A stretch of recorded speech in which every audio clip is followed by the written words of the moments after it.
Sexual violence ਅਤੇ domestic abuse Canada ਵਿੱਚ ਬਹੁਤ ਜ਼ਿਆਦਾ ਵੱਧਦਾ ਜਾ ਰਿਹਾ ਹੈ। ਇਸ ਵਾਸਤੇ ਕੁਝ ਉਪਰਾਲੇ ਵੀ ਕੀਤੇ ਜਾ ਰਹੇ ਨੇ ਕਿ ਲੋਕਾਂ ਨੂੰ ਸਹਾਇਤਾ ਮਿਲ ਸਕੇ ਤੇ ਆਊਟਰੀਚ ਹੋ ਸਕੇ। ਸੈਕਸ਼ੂਅਲ ਵਾਇਲੈਂਸ ਦੀ ਗੱਲ ਆਂਦੀ ਹੈ ਤੇ ਡੋਮੈਸਟਿਕ ਅਬਿਊਜ਼ ਦੀ ਗੱਲ आंदी है।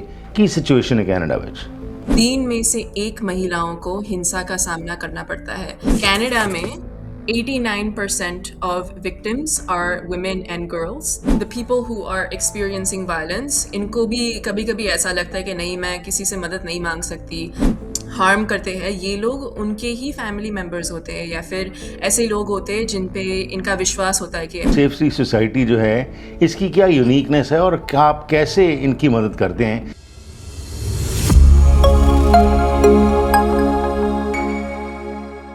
Welcome to this conversation on the Harpreet Singh show. Sexual violence ਅਤੇ ਡੋਮੈਸਟਿਕ ਅਬਿਊਜ਼ ਕੈਨੇਡਾ ਵਿੱਚ ਬਹੁਤ ਜ਼ਿਆਦਾ ਵੱਧਦਾ ਜਾ ਰਿਹਾ ਹੈ ਤੇ ਇਸ ਦੇ ਬਹੁਤ ਸਾਰੇ ਕਾਰਨ ਹੈਗੇ ਨੇ, ਪਰ ਇਸ ਵਾਸਤੇ ਕੁਝ ਉਪਰਾਲੇ ਵੀ ਕੀਤੇ ਜਾ ਰਹੇ ਨੇ ਕਿ ਲੋਕਾਂ ਨੂੰ ਸਹਾਇਤਾ ਮਿਲ ਸਕੇ ਤੇ ਆਊਟਰੀਚ ਹੋ ਸਕੇ।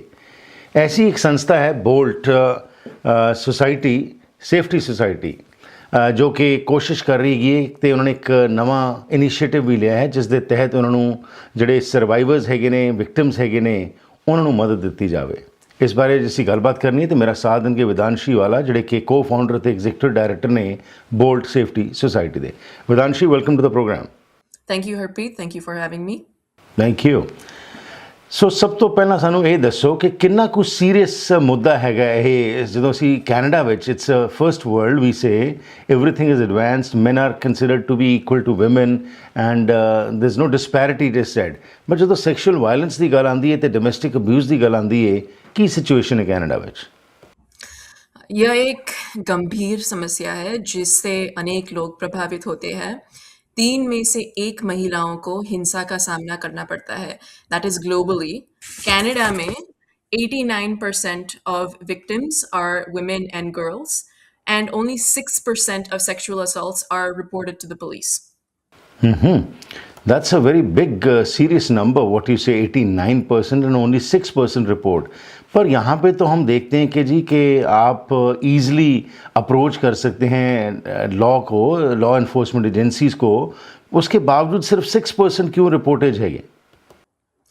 Well, you have to consider कि the people who are experiencing violence, इनको भी कभी-कभी ऐसा लगता है कि नहीं, मैं किसी से मदद नहीं मांग सकती, मैं अकेली हूँ इस समस्या में। लेकिन ऐसा नहीं होता है, आप एक्चुअली जाके मदद मांग सकते हो।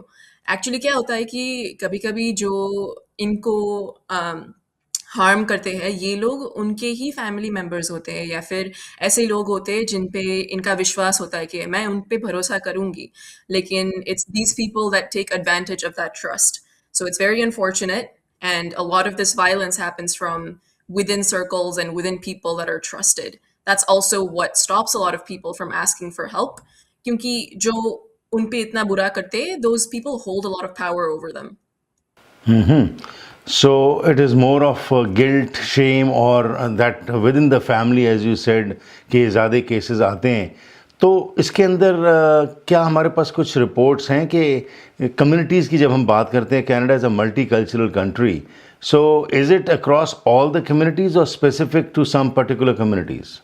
So sexual violence, यानी कि यौन हिंसा या घरेलू हिंसा, which is domestic violence, can happen to anyone irrespective of their gender identity, their racial background, कि कौन से कल्चर से है, कौन सी कंट्री से है, सभी को हो सकता है। लेकिन हम ऐसा देखते हैं कि ओके, अगर कोई है जिनको एक तो महिला, सो women, people who come different racial backgrounds, उन पे ज़्यादा होता है ये सब। एंड अगेन इसके लिए बहुत सारी सोसाइटीज़ बनी पड़ी हैं, पर बोल्ट सेफ्टी सोसाइटी जो है इसकी क्या यूनिकनेस है और आप कैसे इनकी मदद करते हैं? क्योंकि आपके पास जब कोई विक्टिम आता है तो कैसे आप उनको सहायता देते हैं और क्या उनको बेनिफिट मिल सकता है? जी, तो हमारी नॉन प्रॉफिट, पहले तो मैं आपको बताऊँ तो हमारी संस्था यौन और घरेलू हिंसा से प्रभावित और पीड़ित व्यक्ति को सही सहायता तक पहुंचाने में मदद करती है। तो these services exist. We help with getting people to those services because navigating and figuring out कहाँ जाना है, किससे हम मदद मांगे, that can be very overwhelming.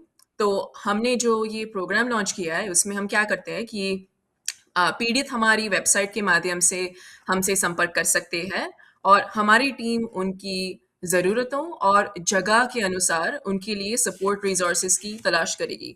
So a lot of resource services exist in particular communities, यानी कि Richmond में या सरी में, लेकिन our program is operating Canada wide, so anyone can ask us. हमारी वेबसाइट पे तो ऑलरेडी हमारे पास रिसोर्सेज पब्लिश्ड है, लेकिन यदि कोई आए कि "ओ, मैं तो टोरंटो में हूँ, मुझे रिसोर्स की ज़रूरत है", then we actually find information based on their situation. तो जिनको डोमेस्टिक अब्यूज़ हुआ है, उनको अलग रिसोर्स की ज़रूरत है वर्सेस जिनको सेक्सुअल असॉल्ट हुआ है, तो फिर हम ऐसे पर्टिकुलर रिसर्च करके उनको मदद करते हैं। सो कनाडा वाइड रेफरल सर्विस है आपकी जो आप प्रोवाइड करेंगे और उसके साथ जो राइट रिसोर्स है उसके तक उनको पहुंचा देंगे। पर जब आपके पास ये पीड़ित आते हैं तो क्या बेसिकली इनकी कंप्लेंट होती है और ज़्यादातर क्या ये आपको कहते हैं? जी, हमारे पास कई सालों से हमारे पास लोग आए हैं कि एक बार ऐसा कोई आया था जिनकी वर्क प्लेस में उनके ऑफिस से उनको परेशान कर रहे थे। So you know your place of work needs to be safe and if it's not then that's not okay. तो in that case we have to think about HR policies, we have to think about worker employ protection, उनके rights.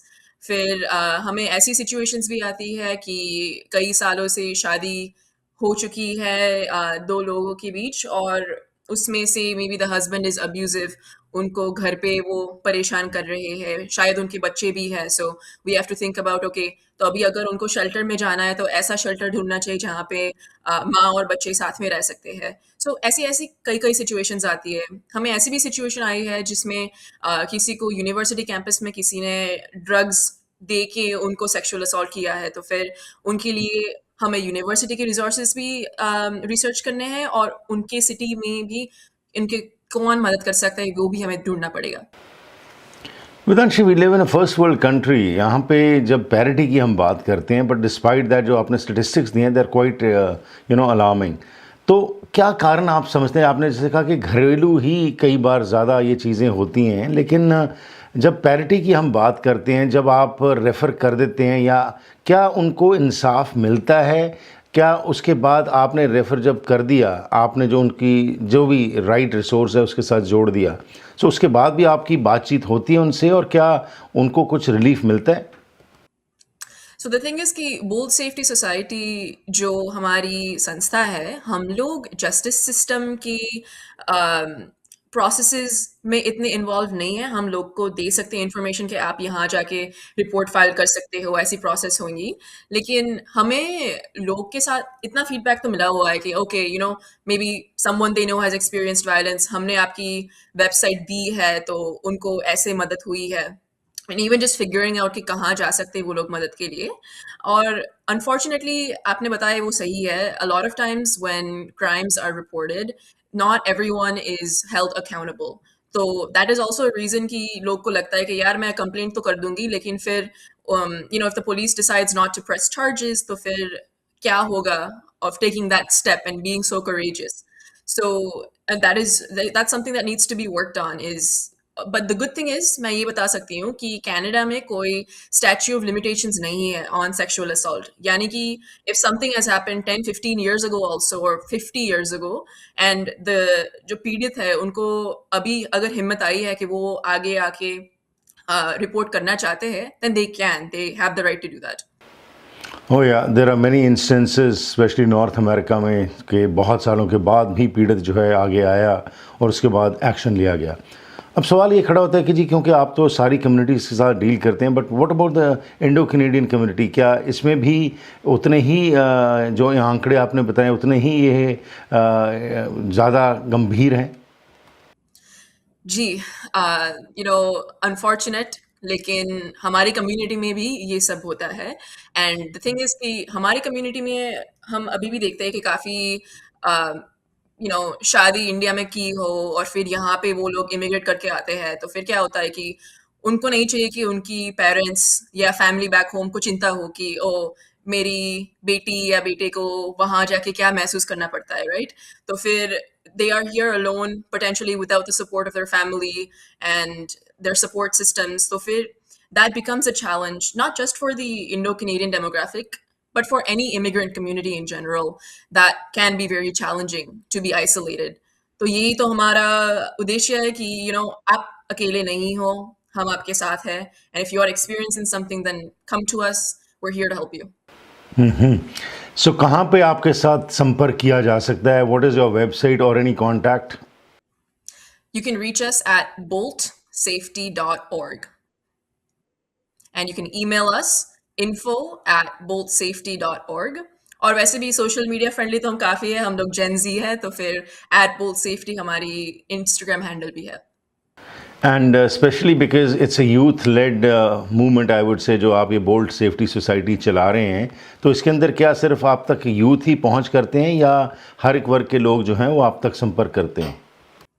नहीं, नहीं, हम तो सभी की सहाय करने के लिए तैयार है। Anyone can come to us, any age, any racial background, any gender identity, we are ready to help you.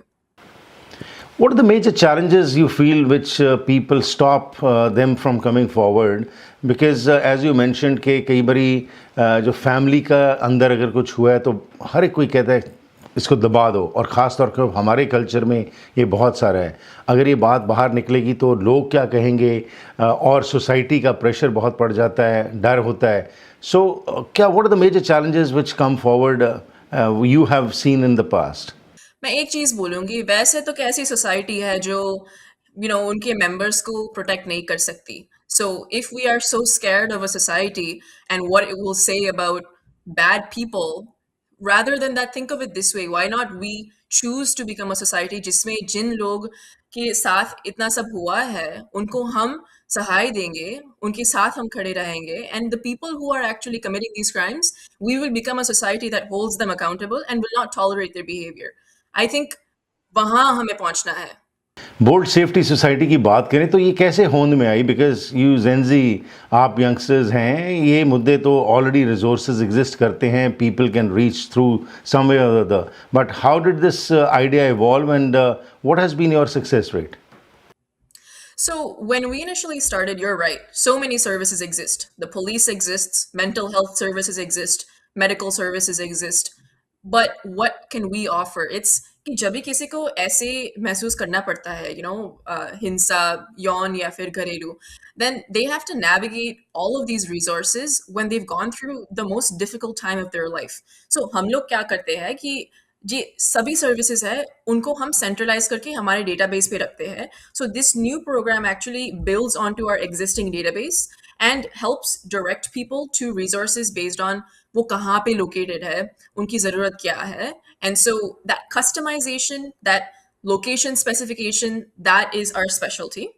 And the other part of your question about our success rate, तो अभी तक हमने 40,000 प्लस लोग की तो मदद की है। हमारा एक सेफ हब्स करके भी प्रोग्राम है जिसमें अलग अलग कम्युनिटीज, लाइक कनाडा में 20 सिटीज है जिसमें हमारे पार्टनर लोकेशंस है, 63 पार्टनर लोकेशंस में हम लोग ने पार्टनरशिप की है, जिसमें लोग जाके इंटरमीडिएट सेफ स्पेस के जैसे उनको उपयोग कर सकते हैं। So these are businesses like cafes and grocery stores जिसमें हम जाके उनको रिसोर्सेज देते हैं। तो यदि किसी आता है उनकी दुकान में, अब बोलता है कि मुझे घर पे ये हैरान कर रहा है, then the business is able to tell them okay आप यहाँ जा सकते हो मदद के लिए। So that's some of the things that we have done. So basically your society is a one-stop shop where you redirect them to the resources which are available, और उनको भाग दौड़ नहीं करनी पड़ती। जो ऑलरेडी परेशान हैं आपके संपर्क के साथ, उनको राइट जो जगह जहाँ पे उनको जाके सब कुछ रिपोर्ट करना चाहिए या सर्विसेज लेनी चाहिए वो जाके ले सकते हैं। जी बिल्कुल। We like to think of ourselves as, an organization that makes it as easy as possible for someone who has experienced violence to get the help that they need. Vedanshi वाला, thank you very much for your time and best wishes. So ये जो आप initiative ले रहे हैं एक बहुत अच्छा इनिशिएटिव है, क्योंकि ऑलरेडी जो लोग पीड़ित होते हैं वो घबराए होते हैं, डरे हुए होते हैं, सहमे हुए होते हैं, और उनको पता नहीं चलता कई बार कि कहाँ पे जाके हम बातचीत करें। सो आपके ज़रिए से वो राइट रिसोर्स तक पहुँच सकते हैं। Thank you and best wishes. Thank you. सो ये सन जी विदांशी वाला ਜਿਹੜੇ ਸਾਡੇ ਮਹਿਮਾਨ ਸਨ ਬੋਲਡ ਸੇਫਟੀ ਸੁਸਾਇਟੀ ਤੋਂ, ਤੇ ਇਹਨਾਂ ਦੀ ਵੈਬਸਾਈਟ ਤੁਸੀਂ ਨੋਟ ਕਰ ਲਓ, boldsafety.org ਇਹਨਾਂ ਦੀ ਵੈਬਸਾਈਟ ਹੈਗੀ ਹੈ। ਉੱਥੇ ਜਾ ਕੇ ਰੱਬ ਨਾ ਕਰੇ ਕਦੀ ਕਿਸੇ ਨੂੰ ਲੋੜ ਪਏ, ਲੇਕਿਨ ਜੇਕਰ ਲੋੜ ਪੈਂਦੀ ਹੈ ਤਾਂ ਬੇਝਿਜਕ ਹੋ ਕੇ ਤੁਸੀਂ ਇਹਨਾਂ ਤੱਕ ਪਹੁੰਚ ਕਰ ਸਕਦੇ ਹੋ। ਕੈਨੇਡਾ ਵਰਗੇ ਮੁਲਕ ਦੇ ਵਿੱਚ ਇਹੋ ਜਿਹੀਆਂ ਰਿਪੋਰਟਸ ਜਦੋਂ ਆਉਂਦੀਆਂ ਨੇ ਇੱਕ ਚਿੰਤਾ ਦਾ ਵਿਸ਼ਾ ਹੈਗੀਆਂ ਨੇ, ਐਂਡ ਅਸੀਂ ਆਮ ਤੌਰ ਤੇ ਕਹਿੰਦੇ ਕਿ ਸੁਸਾਇਟੀ ਬੜੀ ਐਡਵਾਂਸ ਹੋ ਗਈ ਹੈ, ਬਟ ਮਾਨਸਿਕਤਾ ਜਿਹੜੀ ਹੈਗੀ ਹੈ ਉਹ ਅਜੇ ਵੀ ਕਈ ਮਰਦਾਂ ਦੀ ਮਾੜੀ ਹੈਗੀ ਹੈ। ਸੈਕਸ਼ੁਅਲ ਅਬਿਊਜ਼, ਡੋਮੈਸਟਿਕ ਵਾਇਲੈਂਸ ਇਹ ਜੋ ਹੈ ਵੱਧ ਰਿਹਾ ਹੈ, ਘਟ ਨਹੀਂ ਰਿਹਾ, ਅਤੇ ਇਹ ਈਵਨ ਯੰਗਸਟਰਸ ਵਿੱਚ ਵੀ ਚੀਜ਼ਾਂ ਪਾਈਆਂ ਜਾਂਦੀਆਂ ਨੇ। ਇਸ ਵਾਸਤੇ ਹੋਰ ਅਵੇਅਰਨੈਸ ਦੀ ਲੋੜ ਹੈਗੀ ਹੈ। ਐਂਡ ਜਿੱਥੇ ਕਿਤੇ ਵੀ ਇਹ ਚੀਜ਼ ਨਜ਼ਰ ਆਉਂਦੀ ਹੈ, ਬੇਝਿਜਕ ਹੋ ਕੇ ਅੱਗੇ ਆ ਕੇ ਜ਼ਰੂਰ ਸਹਾਇਤਾ ਲੈਣੀ ਚਾਹੀਦੀ ਹੈ। ਸੋ ਵਾਂਸ ਅਗੇਨ boltsafety.org ਤੇ ਜਾ ਕੇ ਤੁਸੀਂ ਹੋਰ ਇਨਫੋਰਮੇਸ਼ਨ ਲੈ ਸਕਦੇ ਹੋ। ਪ੍ਰੋਗਰਾਮ ਦੀ ਕਰਦੇ ਇੱਥੇ ਹੀ ਸਮਾਪਤੀ। ਸਮਾਂ ਕੱਢ ਕੇ ਪ੍ਰੋਗਰਾਮ ਵਿੱਚ ਸ਼ਾਮਲ ਹੋਣ ਲਈ ਧੰਨਵਾਦ। ਮੇਰੇ ਨਾਲ ਸੰਪਰਕ ਕਰਨਾ ਹੋਏ ਤਾਂ 6046037555 ਤੇ ਜਾਂ ਫਿਰ ਈਮੇਲ ਕਰੋ harpreetsingh@gmail.com। ਫਿਰ ਮੁਲਾਕਾਤ ਕਰਾਂਗੇ। Have a wonderful day.